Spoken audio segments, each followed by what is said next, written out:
Yeah, what's up, man? Yeah, man, I'm trying to figure out what I want to read, the important things.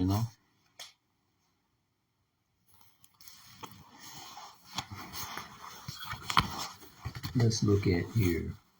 Let's see what we can come up with. Ancient roots of the Trinity.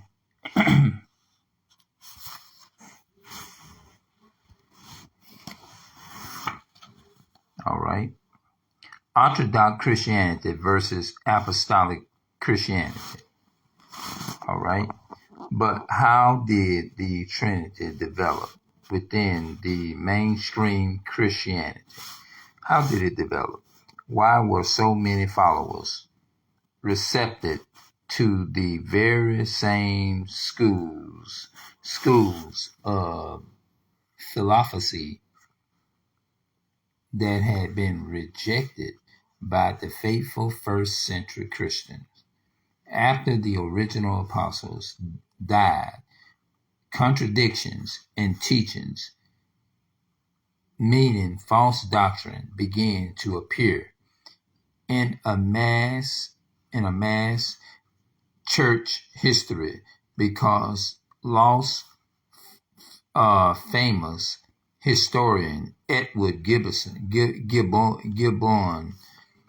in the declining of the fall of the Roman Empire candidly acknowledges the scanty, and I hope I said that right, suspicious materials of ecclesiastical history seldom enabled us to the this dispel, I hope that's right, dispel the dark cloud that hangs over the first age of the church.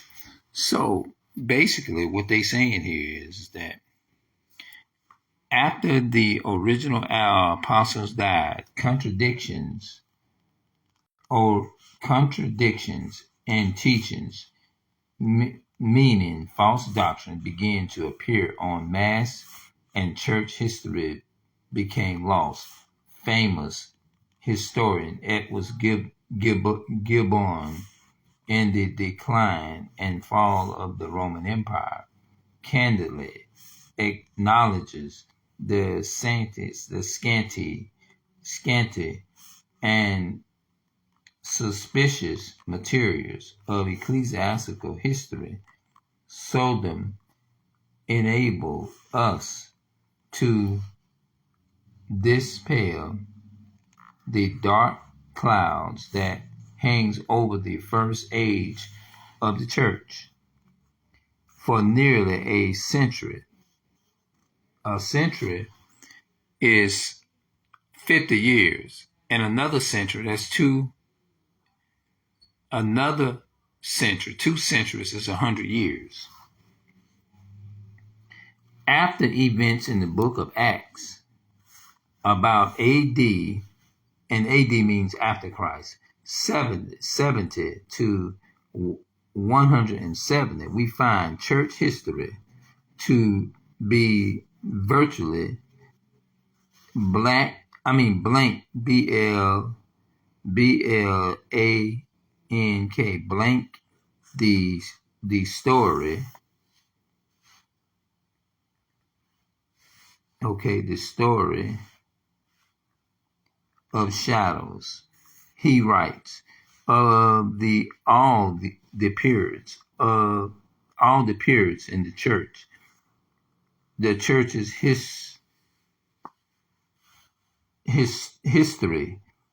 historic. It is the one about which we know the last for 50 years after St. Paul's life, a curtain hangs over the church, through which we strive vainly to look, and when at last it rises about 120 AD with the writings of the earliest church fathers. We find now when they say the church fathers, it's talking about the so-called white man who indoctrinated Christianity and cooperated into our people and brainwashed them. About 120 AD with the Petes, I hope I said that right.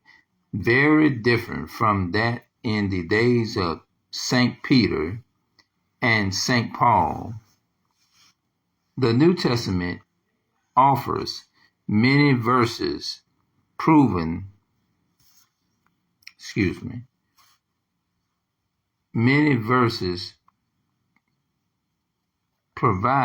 an apostasy was occurring, pulling believers from the truth. Notice the many warnings about false apostles and a false movement that already existed in the first century and was threatening the church. And Israel is the church. 2 Thessalonians 2:7, for the mystery of iniquity does already work.